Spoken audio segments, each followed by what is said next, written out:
গতকাল ছিল বাসন্তী পুজোর অষ্টমী। তো হাজবেন্ড ফুল মিষ্টি সব এনে দিল।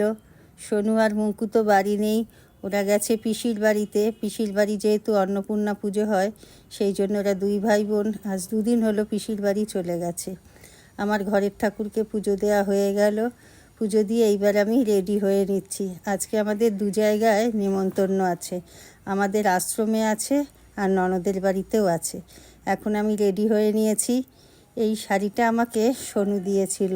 অ্যাকচুয়ালি শাড়িটাও কিনেছিল সরস্বতী পুজোর সময় সরস্বতী ঠাকুরকে পরানোর জন্য। তো সব জায়গায় তো আর শাড়িটা পরা যায় না, তাই ভাবলাম আজকে একটা ভালো দিন, পুজোর দিন, তাই আজকে শাড়িটা পরলাম। আমরা গেছিলাম আমাদের আশ্রমে। আমাদের আশ্রমটা হচ্ছে দক্ষিণেশ্বরের কাছে পাটবাড়িতে, গঙ্গার ধারে আশ্রম। খুব সুন্দর আমাদের আশ্রমটা।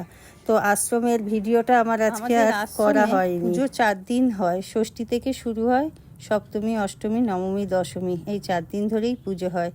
দেখি এর মধ্যে যে কোনো একদিন যাব, ইচ্ছে আছে, তখন ওইখানকার ভিডিও আপনাদের সঙ্গে শেয়ার করব। সময় আমাদের আশ্রমটা একদম গঙ্গার ধারে, কিন্তু সেখানকার ভিডিও আর করা হয়নি।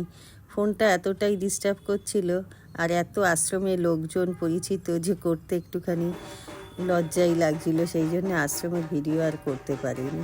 কিন্তু অনেকটা সময় কাটিয়েছিলাম আশ্রমে। আশ্রমে দুটো পুজোই হয়, বাসন্তী পুজো হয়, অন্নপূর্ণা পুজোও হয়ে থাকে। তো সেখান থেকে এখানে চলে এসেছি।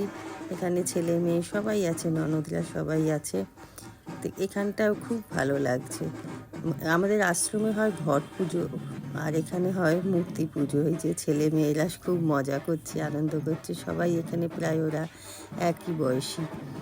তো এখানেও আমরা অনেকটা সময় কাটালাম। সঙ্গে দিদিও আছে, হাজব্যান্ড আসেনি, হাজব্যান্ডের অফিস ছিল বলে আসতে পারেনি। অনেকে এই পুজোটাকে রামের অকালবোধন পুজোও বলে থাকেন। যাই হোক, এখন যজ্ঞ হচ্ছে, এরপরই আমরা চলে যাব খাওয়া দাওয়ার অনুষ্ঠানে। আজকে খুব মজার খাওয়া ছিল, যদিও ওই খাওয়া দাওয়ার ভিডিওটা আমার আশ্রমের একটুখানির জন্য করেছিলাম। আশ্রমে অনেক কিছু খাওয়া দাওয়া হয়েছে। আশ্রমে হয়েছিল লুচি, তার সাথে হয়েছিল ফুলকপির তরকারি, পনিরের তরকারি, আর হয়েছিল আলুর দম, চাটনি আর ছানার জিলেপি। খুব মজা করেছিলাম, কারণ আজকে আমাদের অষ্টমী, তো আজকে আমাদের অন্ন খেতে নেই। তো আজকের ভিডিওটা এখানেই শেষ করছি। কেমন লাগলো অবশ্যই জানাবেন। সবার ভালো কাটুক, সবার মঙ্গল হোক। বাই।